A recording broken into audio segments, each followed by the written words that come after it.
Thank you so much. It's an honor to be here. As Henrik said, I will talk on AI ethics. I founded the AI Sustainability Center in 2018. That's where my focus has been. You know that artificial intelligence is going to become the new electricity going forward, enabling vast value for society, people, businesses, and to the economy. It's self-scaling and self-learning and this incredible augmented human brain for predictions, recommendations, and processing. This is all great, and you've heard about the values of it. But as exponential as the values are, so are the risks.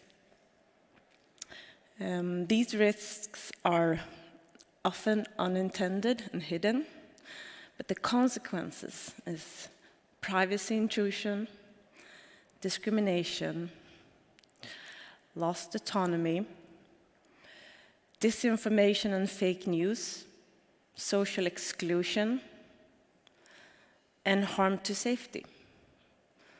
And a lot of this is actually violating human rights. This is happening all the time without us being able to govern it. There are insufficient governance around artificial intelligence. It's because it's been focusing on the silo of AI and on the engineering side.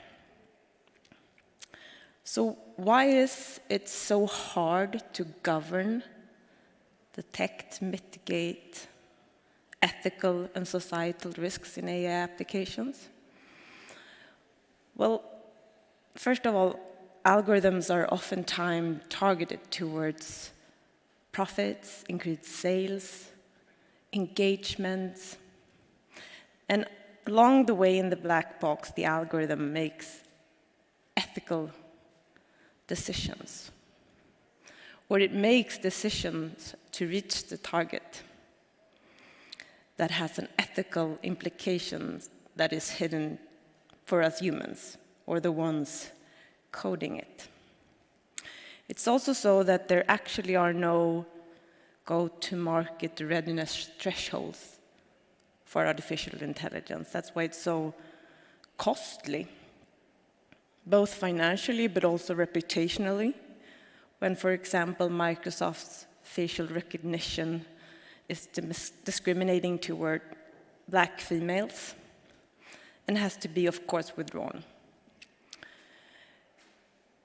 It is also due to there are bias in data, but even though you're not actually distinguishing between men and women, it's the pattern that makes algorithm recommend or actually accept credit loans to male and deny a female with the same financial situation.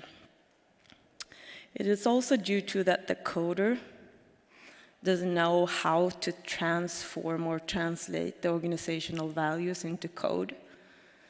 And how can they when they've never been taught how to have a multidisciplinary skill set around the coding, and also sometimes not even knowing in what context the AI solution will be used in.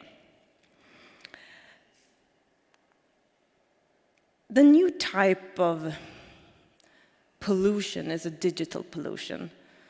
And as an economist, I look from it as an external, negative externality that has, along the way, always been integrated in business model. If you look at history, negative externalities like pollution, oil pollution, for example, regulation is catching up, and the societal concern is making it integrated into the business model. Why this is taking time and why we need to act with governance structures around this is because regulation is lagging. It will come an EU regulation in 2024. And the social concern, it's actually very hard due to asymmetric information. For us, there are hardly no other alternatives than opting in for us, right? So being asleep means that we will have a vast reputational and also financial risks in our AI applications if we don't put an ethical filter on it. It's actually a choice to strengthen your market position. And you know that ESG is a big issue and how to report both environmental, social, and governance to find trust around your stakeholders. So there are metrics for this, but how should we measure it?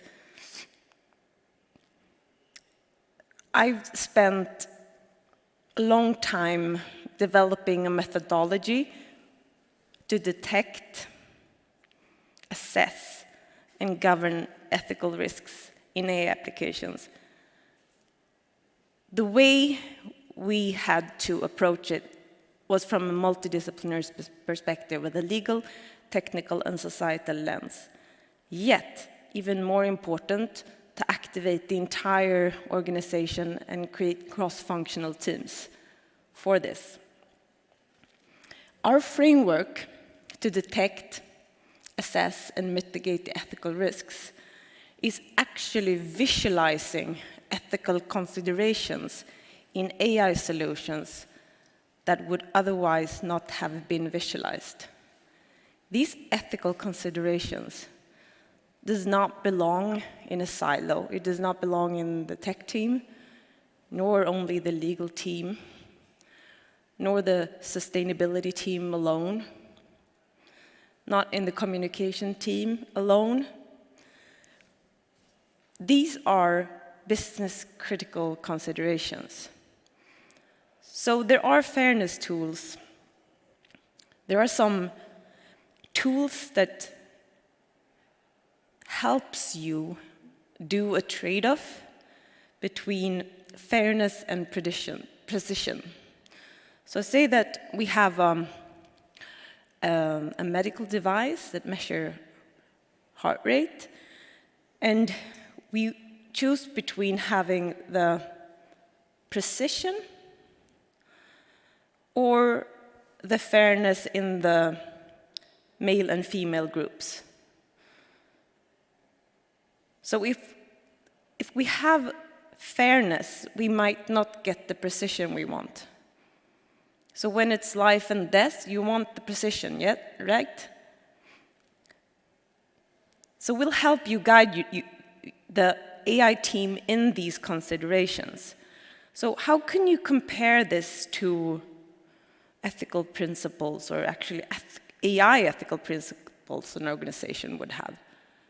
How would you translate this? There's also a trade-off between explainability and accuracy. So the upcoming EU regulation, it's actually in 2024, demands for high-stakes sectors like health, public agency, financial sector, transportation, education, to do a risk assessment, but to be explainable.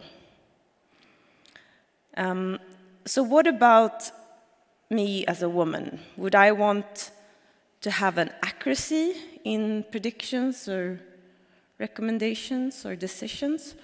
Or would I want it to be explainable?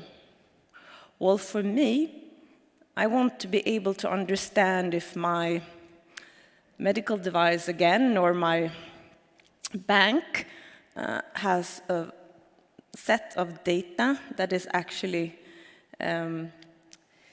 referring to the reality or gender equal. But see, there are different contexts that these ethical considerations will play out differently. So there's no one stand-up solution for this. And of course, it's the profits versus the values. When does a recommendation engine turn into an unethical nudging, capitalizing on dopamine? When is it okay? And when is it losing my autonomy as a human, as a customer? So there seems to be a lot about attention about the governance around AI.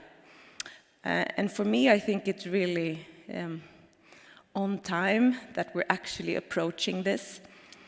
There are more and more ethical AI officers in organizations. I mean, I think Salesforce was one of the first in the US, and now we see IKEA is launching the sales ethical AI officers, and this is really good. But the job of the ethical AI officers is really to activate the entire organization. And when it comes to explainability, think about what can we explain? What do we have to explain, or to who should we explain it? So AI Sustainability Center, we have created portable ethical filters on AI applications. And what has been driving this has been our concern about this dark cloud of pollution not being recognized and measured. And now in April, the EU regulation is forcing everyone to scan all their organization for AI. And the EU has said that AI it's from rule-based to machine learning. It's a vast space of data-driven technology. So all organizations must scan and see if they have a high-stakes AI and have to comply to a certain assessment and report to EU. I mentioned ESG, and this is something that we really go from the black box to the transparent box, saying that investors are claiming transparency on how you perform in environmental terms, but also in social and governance. So when it comes to social, this is a new concern that we hope will be in every yearly report in the future. This is how we are accountable for how our use of data is not affecting the society or people in a negative way. So when Margareta Versteger announced this proposed EU regulation, she was extremely firm and brave in saying this will lead the EU to first make sure human values and EU human values are sustained in AI applications.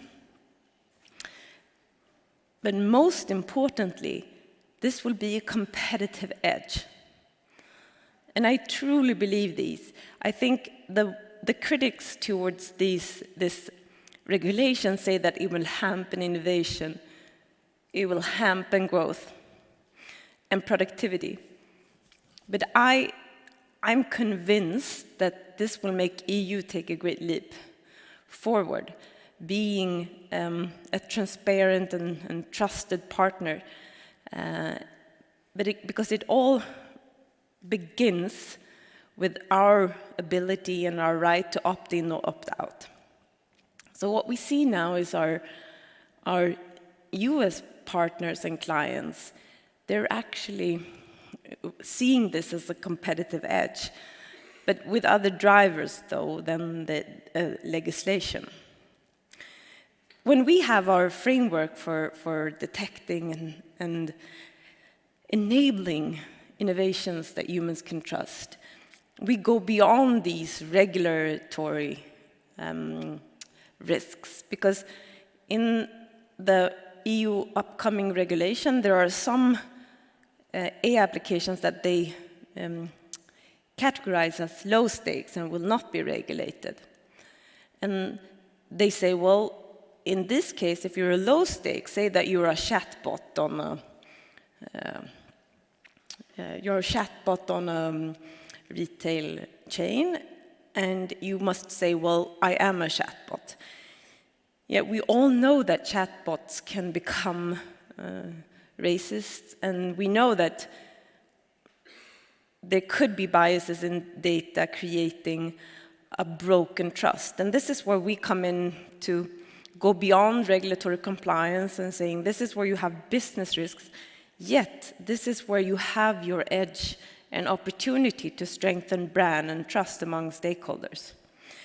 So what we have created is insight engines for ethical AI governance. It's in the heart of the insight engine, there's an ethical AI profiler that is screening your AI application and your organizations towards exposure to ethical and societal risks, as well as vulnerabilities. And I started this journey while looking at AI and ethics from an organizational and societal perspective.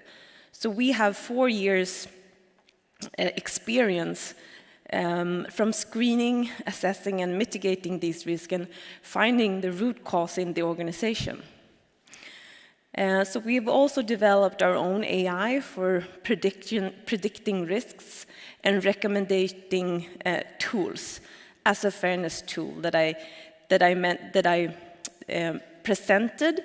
We will recommend the most accurate fairness metrics by importing data, but also by asking the right questions and activating the entire organization, such as the business area and the legal officer.